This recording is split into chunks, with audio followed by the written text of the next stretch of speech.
A aula de hoje será continuação das distribuições multivariadas, capítulo 3 do livro. Nós estamos falando das propriedades da normal multivariada e nós já falamos muitas coisas, muitas propriedades. E agora eu vou falar um pouquinho, a última coisa que nós vimos foi a distribuição condicional. E agora eu vou falar do teorema das combinações lineares. Então, é bem rapidinho mesmo isso aqui. Uma intrigante questão que nos desafia vai ser a última aula dessa seção de propriedades, que eu quebrei ela em 6 partes, essa é a 6ª parte. Uma intrigante questão que nos desafia diz respeito à aparente necessidade de haver P combinações lineares linearmente independentes para se ter uma distribuição conjunta multivariada de mesma dimensão, que é o que nós vimos lá no Teorema 4. Então, a gente exigia que a C fosse uma matriz P por P de posto P, ou seja, que a inversa existisse. E se eu quiser fazer uma combinação linear apenas? Será que a distribuição não vai ser normal, univariada? Combinação de normais não é normal? Sim, é normal. Então, por que então que aquele teorema era restrito ao caso de eu fazer transformações injetivas, 1 para 1, ou seja, a matriz C ter posto completo? Então, nós vamos tirar essa restrição nesse teorema aqui. Na verdade, aproveitando o teorema 4 das restrições. Então, essa restrição na matriz de combinações lineares não é necessária, na verdade, e é isso que diz o nosso Teorema 7. Então, nós podemos ter qualquer conjunto de combinações lineares de interesse, né, que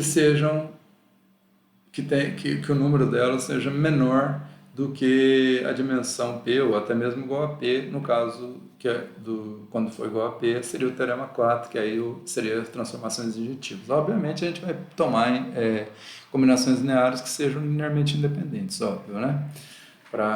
Então, esse Q aqui vai ser o oposto da matriz das combinações lineares, e obviamente vai ser menor que P na maioria das situações, exceto na situação do Teorema 4, em que o Q é igual a P. Então, seja o vetor aleatório normal multivariado, x, com P componentes, média μ, covariância sigma, com a distribuição normal multivariada, a transformação linear y igual a cx, uma combinação linear de x, sendo C uma matriz Q por P, então ela tem Q combinações lineares e P colunas, para combinar, né, fazer combinações lineares, coeficientes para todos os P componentes da matriz, por isso que a dimensão coluna aqui é P, de posto que, então são combinações lineares linearmente independentes, então o posto é igual a Q, menor que P. Então a distribuição, e no caso de Q ser igual a P, vai ser exatamente igual a P, né? Devia ter posto menor igual a Q. Então a distribuição de Y é normal Q variada, com média C μ e covariância C sigma C transposto. Ora, igualzinho ao caso anterior. Que maravilha! Então, a média é normal multivariada, Q variada, se for 1, univariada, se for 2, bivariada, 3, trivariada, etc. Até o caso do Teorema 4, que é P variada também. Então, mas com a mesma média. A média vai ser a combinação linear do vetor de médias e a matriz de covariância vai ser aquela propriedade que nós temos, uma matriz Q por Q, que C sigma C transposto. Né, que se fosse univariada, seria a variância vezes o quadrado da constante que eu estou multiplicando.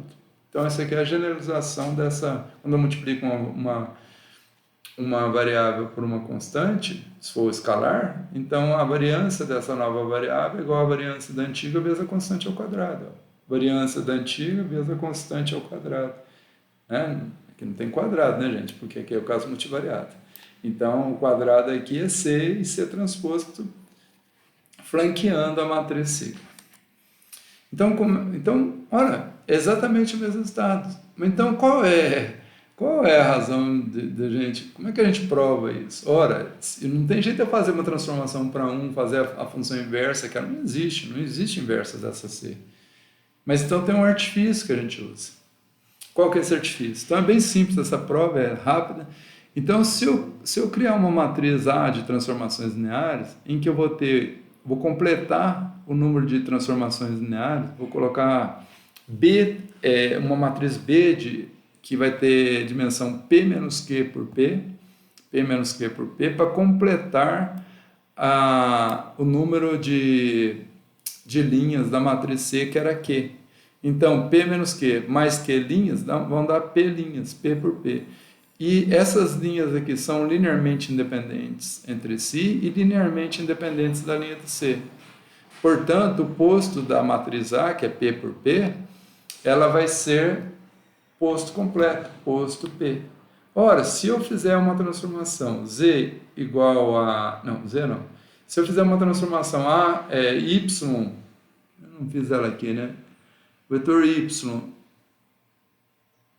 Não, Y não. Sei lá, uma outra... W igual a AX. Eu não coloquei aqui. W igual a AX...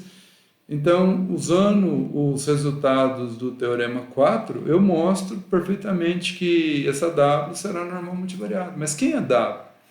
Né? W é a junção de uma partição, será esse vetor Z' e Y'. Quem que é Z'? A combinação BX. Né? Se eu multiplicar A por X, eu vou ter BX e CX. Então, BX eu estou chamando de Z, está na forma transposta aqui, e Cx eu estou chamando de Y, né, que é o enunciado do nosso teorema, Y igual a Cx.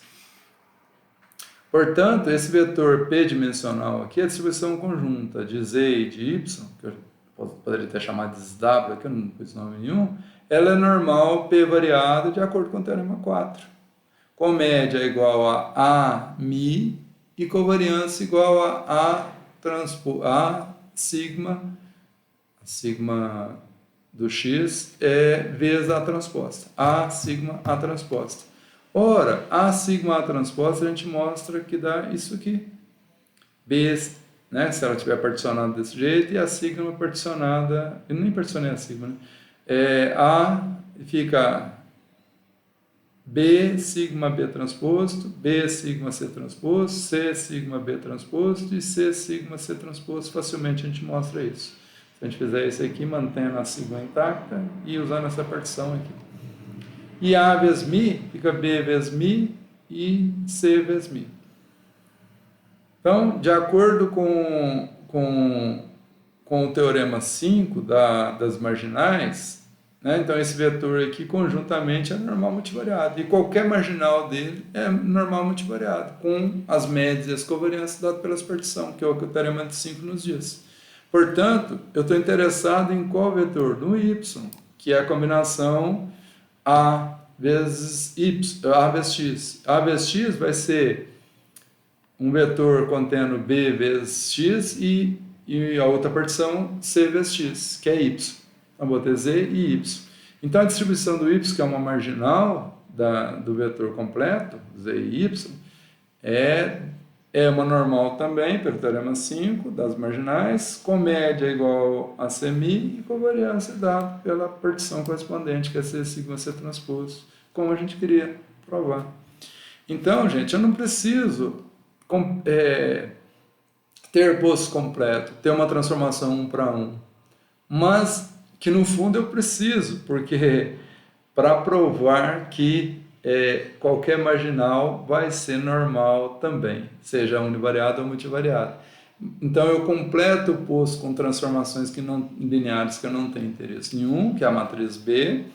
Então eu tenho um conjunto de transformações lineares que eu tenho interesse, que é um número menor do que P de transformações lineares, que vai gerar um conjunto Y com menos variáveis do que P variáveis, que é Q, né? Que é menor que P, ou igual, se for igual, aí cai no teorema 4. Então, uma vez completado o posto, usando as propriedades do teorema 4 que a gente já havia mostrado, que foi o artifício que a gente usou, então aí teoricamente a transformação é para 1, né? A transformação completa. Então eu tenho isso. Aí usando o teorema das marginais, uma das marginais é a variável que me interessa, é a combinação linear que me interessa, que é a Cx, que é a y, cuja média corresponde a essa partição e cuja covariância é essa outra partição. Portanto, o meu resultado está pronto. Então eu posso ter uma combinação linear só, resultando em uma variável escalar, e essa variável, combinações lineares de normais será normal univariada, combinação, se forem duas variáveis, será uma bivariada normal e assim por diante. Combinações lineares, sejam elas univariadas ou multivariadas, serão normais também. Tá? E não precisa ser um para um a transformação, porque a gente pode artificialmente completar o posto e tomar as marginais, que marginais também são normais. E completo o posto da matriz das transformações lineares com transformações só para completar mesmo, que não tem interesse nenhum, para que o teorema anterior, o teorema 4, tenha valor. E na próxima aula a gente vai falar da distribuição normal bivariada, que é um caso particular disso, só para a gente ver alguns detalhes. Eu, na verdade, nem dou muita importância para essa sessão, não. Mas a gente vai falar um pouquinho sobre ela. Então, muito obrigado por assistirem essa aula. Espero que vocês tenham entendido. São várias propriedades, todas elas muito importantes. E essas propriedades também são válidas para o caso univariado, né, com as adaptações de cada caso. Né? Em alguns casos nem se aplicam. Mas, se der para adaptar para o caso univariado, todas elas se aplicam. Todas que se aplicam são válidas. Então, muito obrigado e até a nossa próxima aula.